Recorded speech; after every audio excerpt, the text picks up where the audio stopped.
Bible machine సందేశాలు ప్రభువైన యేసునందు మీకు కృపా సమాధానములు కలుగును గాక.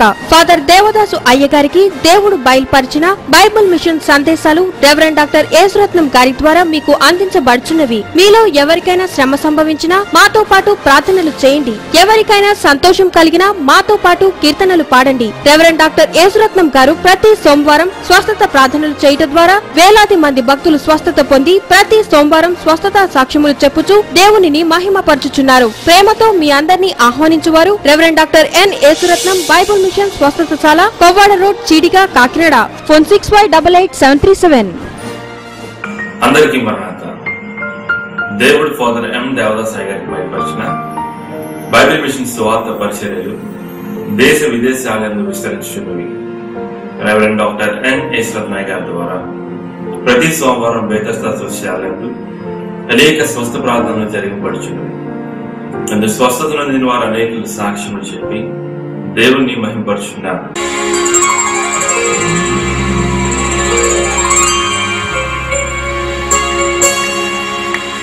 జయ ప్రభు యేసుని వెంబడించుచు జయముగా నడచెదము. యేసుతో జయముగా విడలేదము.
అందరికీ మన్నాత. ఈ సమయమందు మన ఆత్మీయ తల్లి డాక్టర్ ప్రమీల సెల్వరాజమ్మ గారి యొక్క వాక్య సందేశాన్ని మనం విందాం. నా తండ్రి చేత ఆకర్షింపబడిన వారు తప్ప మరి ఎవరూ నా యొద్దకు రాలేరు అని సెలవిచ్చిన వాక్కును బట్టి దైవ ఏర్పాటులో వాక్య ఆకలి కలిగి వాక్యాహారము కొరకు ఆశతో పరుగు పరుగున వచ్చిన మీ అందరికీ కూడా మరి ఒకసారి నా హృదయపూర్వక వందన మరణాతలు. మరణాత. కొద్ది సమయము దేవుని వాక్యమును ధ్యానించక ముందు చిన్న ప్రార్థన చేసుకున్నాము. తలలు వంచి కళ్ళు మూసుకుని ప్రభు వైపు మాత్రమే చూద్దాం. యేసుని తలపై నాకు ఎంతో హాయి. ప్రభు యేసుని తలపై నాకు ఎంతో హాయి.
పాపలోకములో శాపమున్న లోకంలో మేమున్నప్పుడు నిన్ను తలంచుకున్న వారమైతే ఎంత హాయి మాకు నీవు అనుగ్రహించావో నాయనా.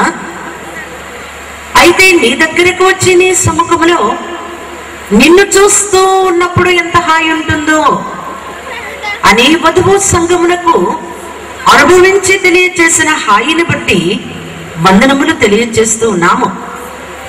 దేవా, మేమందరము కూడా తండ్రి ఈ లోకంలో ఉండగానే పరలోకము యొక్క ఆనందాన్ని అనుభవించాలనేది మా ఆత్మీయ తండ్రి గారి యొక్క ఆశయున్నది గనక భూలోకంలో ఉంటూ మోక్షలోక ఆనందాన్ని సంపాదించుకోవడమే వధువు సంఘము యొక్క ప్రత్యేకత ఉన్నది.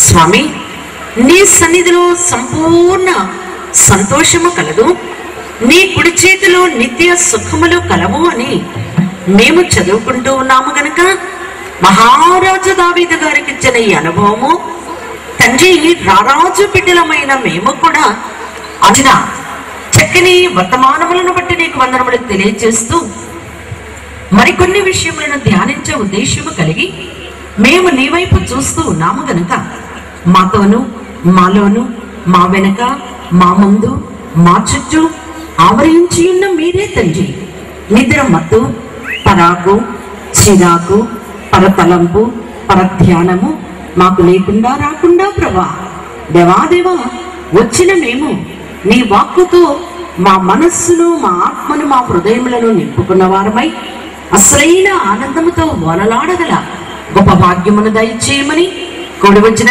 చిన్నలు పెద్దలు వృద్ధులు బలవంతులు బలహీనులు అలాగే నిన్ను నమ్మిన వారు నమ్మలేని వారు అందరూ నీ దగ్గరకు చెడు ప్రియుడు ప్రాణనాథుడైన యేసు నామమున వినయముతో వేడుకుంటున్నాము పరమ తండ్రి, ఆమేన్.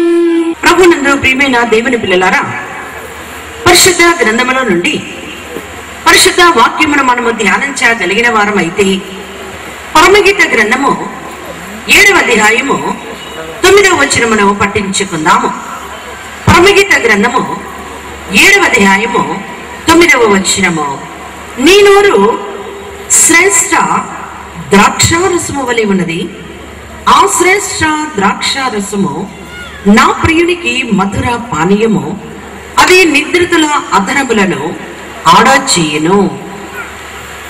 ప్రియులారా, ఈ దిన ముందు ఈ పరమగీత గ్రంథం యొక్క సంగతులను మనము ధ్యానించక ముందు పరమగీత గ్రంథము యొక్క ప్రత్యేకత బహుశా కొన్ని వసరములుగా మనము వింటూ ఉన్నాము, తలపోసుకుంటూ ఉన్నాము.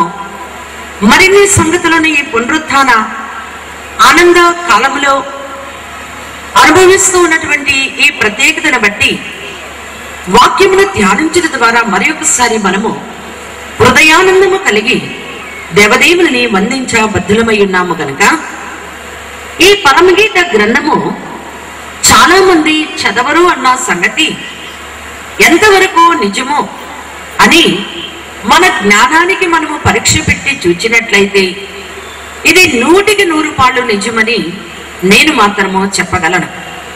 కారణం ఏంటి అంటే ఇందులో ఉన్న సంగతులన్నీ కూడా లోకానుసారముగా ఉన్నట్టు కనబడుతూ ఉంటాయి. కానీ ఇది పరమగీతము అనగానే పరలోకపు పాట.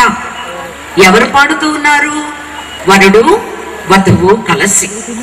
కాబట్టి పరలోకపు పాట యొక్క మాధుర్యము అర్థము కాక మనము కూడా చాలా పాటలను లోకములో భూలోకములో వింటూ ఉన్నాము. కానీ మరి పాటల పిచ్చి వారు ఉంటారు చాలా మంది. భక్తి పిచ్చి ఎలాగో పాటల పిచ్చి కూడా ఉంటుంది. ఏదైనా ఒక క్రొత్త పాట నేర్చుకోవాలి అనుకున్నప్పుడు అది మనకు అనుకూలమైన రాగములో మనము వినేవారు పాడుతూ ఉంటే నేర్చుకుని పాడితే అదొక సంతోషం. వారు మనకు అర్థము కాని రాగములో లేక వారికి వచ్చిన రాగంలో వారు పాడితే ప్రయత్నం చేసి చేసి కడకు విసుకొచ్చి ఈ పాట ఏమీ బాగలేదు అంటాం, వదిలేస్తాం, నేర్చుకోం. అలాగున ఈ పరలోకపు పాటలో ఉన్న మాధుర్యము కూడా అర్థము కాని భూలోక క్రైస్తవ సంఘము చాలా మంది ఈ గ్రంథాన్ని 66 పుస్తకములలో ఉండకూడదు అని కూడా వాదించిన వారు ఉన్నారు అని మనము చరిత్రలో వింటూ ఉన్నాము. కనుక ఒకవేళ భూలోక సంభాషణలు భూలోక మరి సందర్భములో లేక వాక్కులు మాటలు మనకు వినబడుతూ ఉన్నా దీనికి పెట్టబడిన పేరును బట్టి ఈ పరమగీతము పరమగీతమే లేక పరలోకపు పాట ఉన్నది అని మనము గ్రహించవలసిన వారమై ఉన్నాము. అలాగే సార్వత్రిక క్రైస్తవ సంఘము భయపడి ప్రక్కన పెట్టే మరి ఒక గ్రంథము యోబు గ్రంథము. యోబు గ్రంథములో ఉన్న శ్రమలను బట్టి ఈ గ్రంథాన్ని కూడా చదవరు అని చాలా మంది విషయంలో మనం వింటూ ఉన్నాము. మరి ఒక గ్రంథము చూస్తే ప్రసంగి గ్రంథము. ప్రసంగి గ్రంథంలో అంతా వ్యర్థము వ్యర్థము అని ఉన్నది గనక వ్యర్థము అన్నదాన్ని చదవడం కూడా వ్యర్థము అనుకుంటూ దీనిని కూడా మరి చదవడం మానివేస్తారని చాలా మంది నోట వింటూ ఉన్నాము. కడకొస్తే మరి ప్రకటన గ్రంథములో ఒక్క సున్నా అయినా పొల్లైనా తీసివేసినా కలిపినా మరి తెగుళ్ళు వస్తాయని వ్రాయబడిన మాటను బట్టి ఉన్న తెగులు చాలక మరి ఒక తెగులు ఎందుకు అన్నట్టు ఈ యొక్క ప్రకటన గ్రంథము కూడా చదవడం మానేస్తారు అని వింటూ ఉన్నాము. ఏది ఏమైనా దూర ప్రాంతంలో ఉన్న బిడ్డ ఉత్తరము రాస్తే అమ్మకు నాన్నకు మరి సంబోధన నుండి సంతకము వరకు ఎలా చదువుతామో ఒక్క మాట పోనివ్వకుండా దేవదేవుడు తాను స్వయముగా చెప్పవలసిన మాటలన్నీ ఈ 66 పుస్తకములలో మనకు వ్రాసి ఇచ్చిన వారై ఉన్నారు గనుక ఈ 66 పుస్తకములలో సంగతేంటో మనకు అర్థం అవ్వాలంటే ఆది కాండము నుండి ప్రకటన గ్రంథం వరకు మనము చాలా జాగ్రత్త కలిగి పరిశుద్ధాత్మ యొక్క సహాయము చేత మన మనోనేత్రములు విప్పబడి చదవవలసిన వారమై ఉన్నాము. అందుకే 119వ కీర్తనలో ఒక మాట ఉన్నది. ఏమని అంటే, దేవా నీ ధర్మశాస్త్రమునందు ఆశ్చర్యమైన సంగతులను చూచినట్లు మా కన్నులు తెరువుము అని వ్రాసిన వారై ఉన్నారు. కళ్ళు తెరవకుండా గ్రంథము చదవలేము. కానీ ఈ మనోనేత్రములు అనగా హృదయ నేత్రములు ఆత్మ నేత్రములు విప్పబడితే తప్ప ఆ వాక్యములో ఉన్న క్రొత్తదనమేదో మనము గ్రహించలేము. గనక ఈ దినమంతా ఈ పరమగీతములో ఉన్న ఈ సంగతులు ఏమై ఉన్నవి అన్న సంగతి కొద్దిగా మనకు ఇవ్వబడిన సమయంలో మనము ధ్యానము చేసుకుందాం. ఒక చిన్న కీర్తన పాడుకుందాం. ఇశ్రాయేలీ యులది ఉండి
సంతోషం అండి. ఇశ్రాయేలీయుల దేవుడే నేటి దినమందు మనకు దేవుడై ఉన్నాడు. యెహోవా తమకు దేవుడుగా గల జనులు ధన్యులు అని వ్రాయబడి ఉన్నది కదా.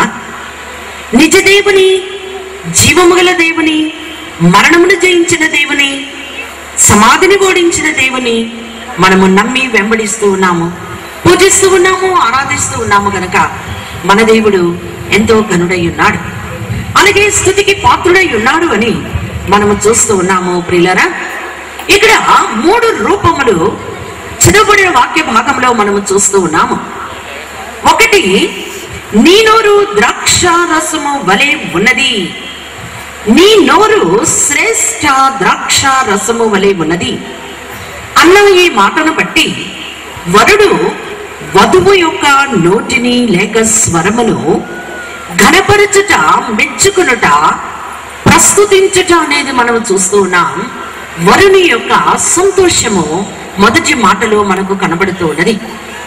2వ భాగంలోనికి వచ్చినట్లయితే, ఎప్పుడైతే వరుడు ఈ మాట చెప్పిన వారై ఉన్నారో వధువును చూచి, వెంటనే వధువు కూడా వరును చూచి అంటూ ఉన్నది, ఆ శ్రేష్ఠ ద్రాక్ష రసము నా ప్రియునికి మధుర పానీయము అని ఈ వరుని యొక్క సంతోషాన్ని బాగా ఎరిగిన వధువు ఒక సాక్ష్యముగా మన ఎదుట కనపరచుట అనేది మనం చూస్తూ ఉన్నాము.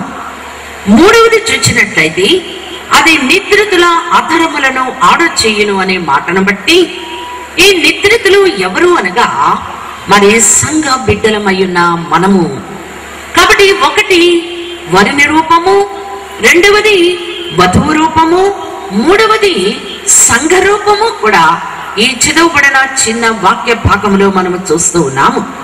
కాబట్టి వరుడు ఎలాంటి వాడు, ఆయన రూపమును వర్ణిస్తూ వధువు తెలియచేసిన విషయములను మనము ఎన్నో ఈ పరమగీత గ్రంథములో చూస్తూ ఉన్నాము.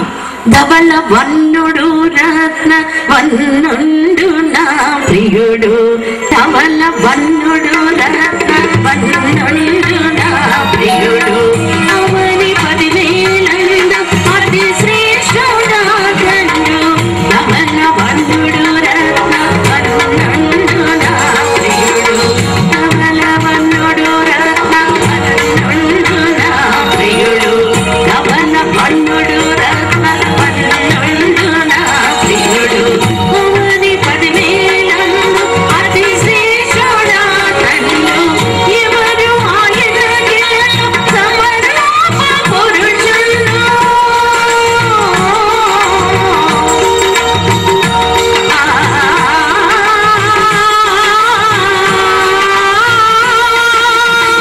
ఎవరు ఆయనకి సమరూప పురుషులు, అవలీల గానదని స్తుతింపగలను, అవలీల గానదని స్తుతింపగలను.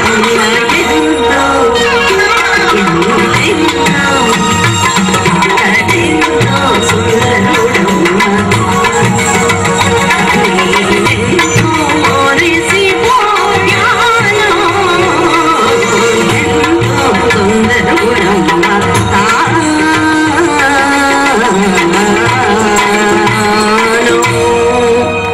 అవునా, కోటి సూర్యుల కాంతిని మించిన కాంతి కలిగిన వరుని యొక్క సుందర రూపాన్ని వధువు ఎంతో సంతోషముగా చాటి చూపిస్తూ ఉంటే, ఈ వరుడైన ప్రభు వధువు యొక్క నోటిని వర్ణిస్తూ మురిసిపోతూ ఉన్నారు.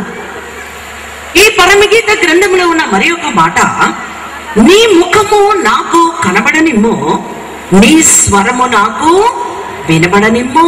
చెప్పొచ్చు మీరు కూడా అడిగినప్పుడు. కాబట్టి నీ ముఖము నాకు కనబడనిమ్ము.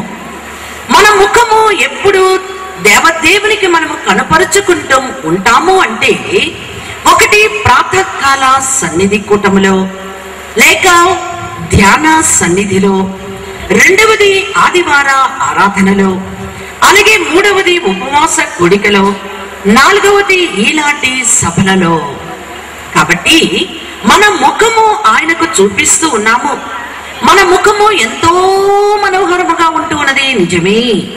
కానీ మన నోరెలా ఉంది? ఏమండి, నీ స్వరము వినబడనిమ్ము అని ఆయన కోరుతూ ఉన్నాడు కదా. ఆలయమునకు వచ్చి ఏదో మోగవారం వలె మౌనముగా వెళ్ళిపోతేనట మరి స్తుతికి పాత్రుడైన మన వరునికి సంతోషముగా ఉండదట. మనం ఏం చేయాలి? నోరు విప్పి స్తుతించాలి, నోరు విప్పి దేవునిని కీర్తించాలి. అది ఆయనకు చాలా సంతోషమైనది. బహుగా ప్రార్థన చేయుడి అనే పాటలో మనం చూస్తున్నాం. సంతోషమందరారే మన దేవుని సంస్తుతి చేయరారే. సంతోష బలముచే సర్వ కష్టములను అంతరింపచేదుము, మన దేవుని సంతోషపరచెదము. ఎలా సంతోష పెట్టగలవు? నిన్ను సంతోషపెట్టి నీ వరుని యొక్క